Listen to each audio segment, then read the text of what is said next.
If you've ever dreamed of running your own museum or just really enjoy the 2-Point series of games, then listen up, because our next guests have the game for you. And me, here to tell us all about 2-Point Museum, please welcome 2-Point Studios Design Director Ben Huskins and Executive Producer Joe Köhler. Welcome to Gamescom, to Cologne. It's great to be here. Great to be here. How is Germany treating you?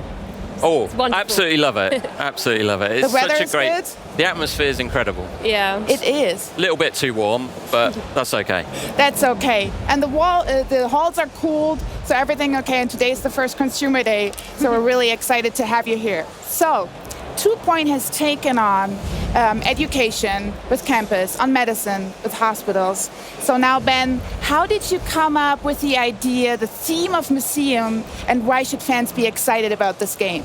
Yeah, well, the thing that's great about museums is that they have these amazing collections of completely unique exhibits. And as soon as we started talking about museum as an idea, we got really excited about what if we let players build up their own unique collections of exhibits. And that got us thinking about, well, like, how do the players get these exhibits? They can they can send their experts off on expeditions around the county. They can basically explore and discover. We really love this idea of getting across this sense of exploration and discovery and anticipation about what might come back when your team comes back from an expedition.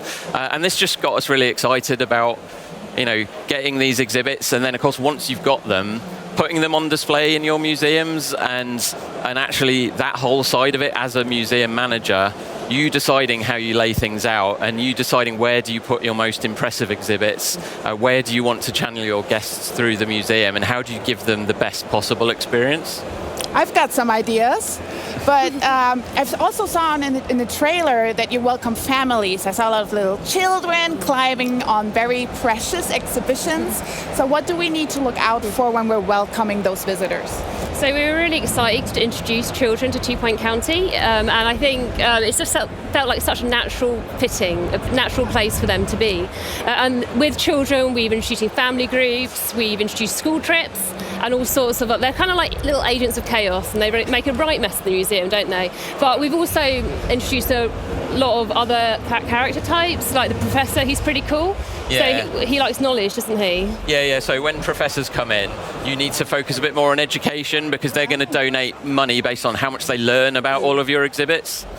And then if you've got frozen items, you'll get the Yetis. I love them. I love the frozen exhibits particularly. So you always have to maintain your exhibits. So with frozen items, you need to have your freezer cooler, and then you'll get Yetis come to visit. So if I have all these visitors, how do I keep them happy throughout the game?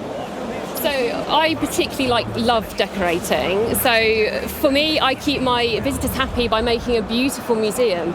So I look into the customization options, the lighting, decorative items, and try and make a really incredible space for them to enjoy. Yeah, Joe's museums are usually a work of art, whereas my museums, I guess my philosophy is more, fill their minds with wonder, empty their wallets. That's nice. More my approach. Yeah, that's straight on. my museums tend to end up being a bit of a hellish labyrinth where visitors have to go through about 5 different gift shops before they can escape the museum. Don't get me wrong, they still have a good time, they just leave with no money. So in another world, you would be managing a theme park also. Well, exactly, Yeah. exactly. I get it. So is each museum restricted to one exhibit type? So you can actually put any exhibit in any museum. So we designed the game like this because we wanted the players to really have freedom to build and design the museum however they wanted to. And I saw definitely something new, which are unique fish in the game.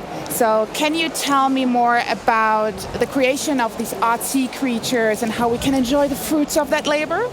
So we had lots of fun coming up with the ideas for the fish. I think with the exhibits in our game, sometimes we kind of pull on pop culture references, sometimes it's an idea for an animation, a joke or a pun, but with the fish, we kind of leaned quite heavily on real life reference, but then tried to inject 2-Point humour and charm into it. So, like, for example, we've got the pufferfish. He's my personal favourite. He's very cute, he's got goofy eyes, puffy cheeks, and you can actually get him as a plushie in the gift shop, which is super cute. We've got the clownfish, he's small, he's got a red nose, so that's quite on the nose.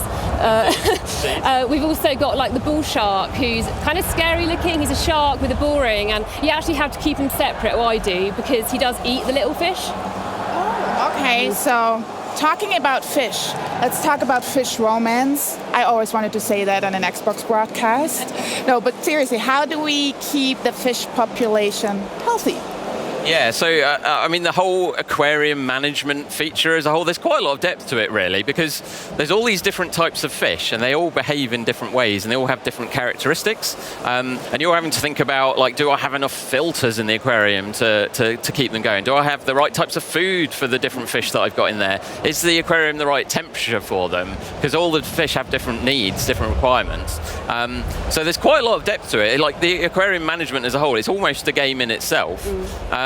And so, yeah, you're having to think about how do I keep them healthy, because, you know, you can even name your individual fish and get quite attached. You know, it's Clive the fish. That's my favourite fish. Don't get me attached, please not. Yeah, and then, you know, while you're nurturing them, you know, if you give them a nice little secluded area to hang out with, then maybe fish romance will blossom, and maybe you'll get, you know, nice little baby fish. Okay. Exactly. So just one follow-up question. The name of my fish is called Bartholomew. If I want to know what he needs as food, what he really likes, where do I find it? Like, is there a fish tab or? Oh yeah. Ah, okay. There's lots of info. Yeah. Lots of information. Yeah. Interesting. And then how do you actually level up the whole museum? Right, yeah, so as you begin to expand your museum, you're going to want to go on more expeditions to find a wider variety of exhibits to have in your museum. And of course, as you get more to add to your collection, you're having to think about where should I put them relative to the things that I've already got? How's it affecting my layout? Maybe I need to reorganize my whole museum layout. And as you get more things, the visitors will want to stay for longer in your museums. You're going to need to put down, you know, cafes and you know, other facilities to keep them happy. Otherwise, the kids will get bored, and then they'll leave, and the parents will be really angry. And so, yeah, you need to build up your collection of exhibits. And just keep those guests staying as long as possible. And the thing we were really keen to do with museum is what we found is people get quite attached to their museums over time, because as you build up that collection, and you're having to look after them, right? Because you don't want your fish to die. Bartholomew. Yeah. You don't want your frozen caveman in ice to melt, because they'll ruin it. Then you get quite attached to your museum, and you know, all of the hours you've spent noodling around laying things out. And so what we do is we keep giving you reasons to come back to each museum, which is great, because I think you do really feel like it's become your own thing. Yeah. Amazing. Well, thank you so much for coming.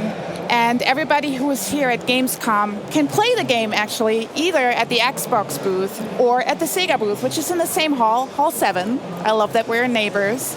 But then last but not least, I think you can wishlist it at home as well. Thank you so much. Thank you so Thank much. you. Thank you.